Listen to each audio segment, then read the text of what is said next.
আসসালামু আলাইকুম। আমি মুজাহিদুল ইসলাম অর্ডিনারি স্কুলে আপনাদের সবাইকে স্বাগতম। এখন আমি ওহমের সূত্র এবং জুলের সূত্র এই অধ্যায় হতে জুলের সূত্র নিয়ে আলোচনা করব। তাহলে আমাদের আলোচনার বিষয় হচ্ছে জুলের সূত্র। জুলের সূত্র। আচ্ছা, তাহলে আমরা জুলের সূত্রটা প্রমাণ করি। তার আগে একটু আমরা কাজ করি যে যদি কোনো পরিবাহীতে উৎপন্ন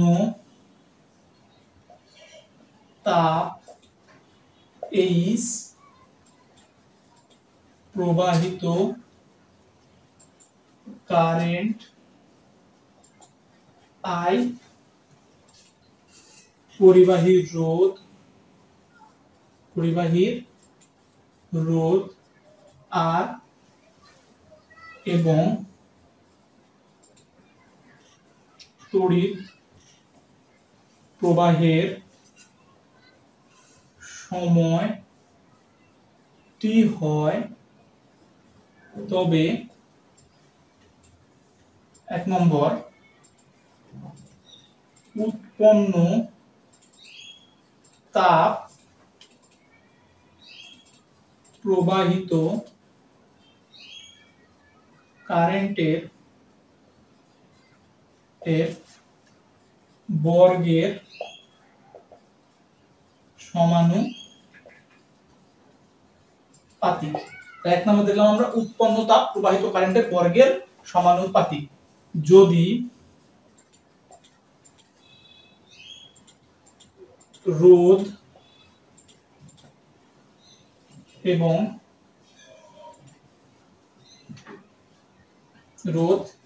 স্থির থাকে,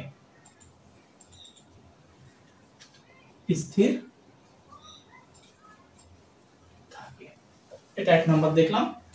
2 নম্বর হচ্ছে উৎপন্ন তাপ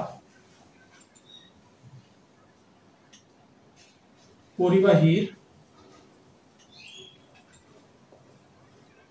রোধের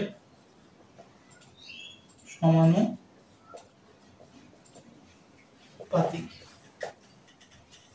যদি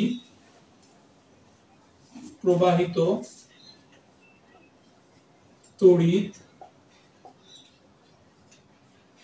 স্থির থাকে, অর্থাৎ প্রবাহিত তড়িৎটা যদি স্থির থাকে তাহলে উৎপন্ন তাপ পরিবাহী রোধের সমানুপাতিক। 3 নাম্বার যদি দেখি তাহলে উৎপন্ন তাপ, আমরা এদিকে কারেন্ট এবং রোধটা করে ফেলেছি। প্রবাহিত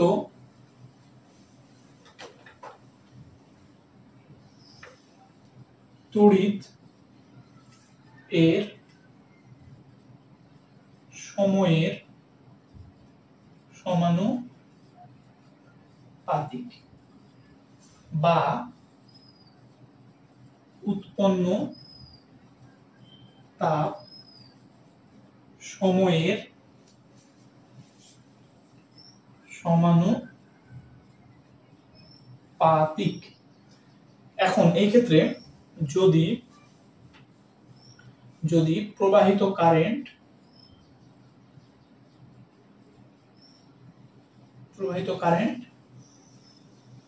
এবং রোধ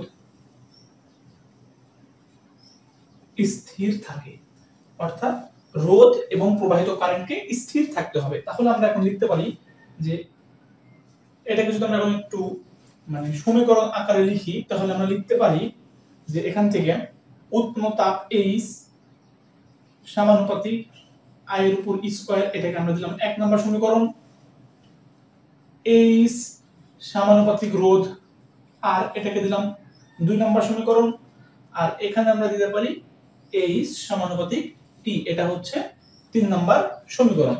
তাহলে 1, 2 এবং 3 হতে পাই, 1, 2 এবং 3 হতে পাই H সমানুপাতিক I স্কয়ার আর T। এখন H equal to i square rt divide by j।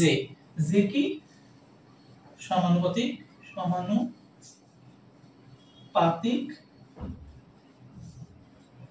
ধ্রুবক, h টা হচ্ছে সমানুপাতিক ধ্রুবক। তো যেটা হচ্ছে সমানুপাতিক ধ্রুবক, তাহলে h সমান i square rt divide by j।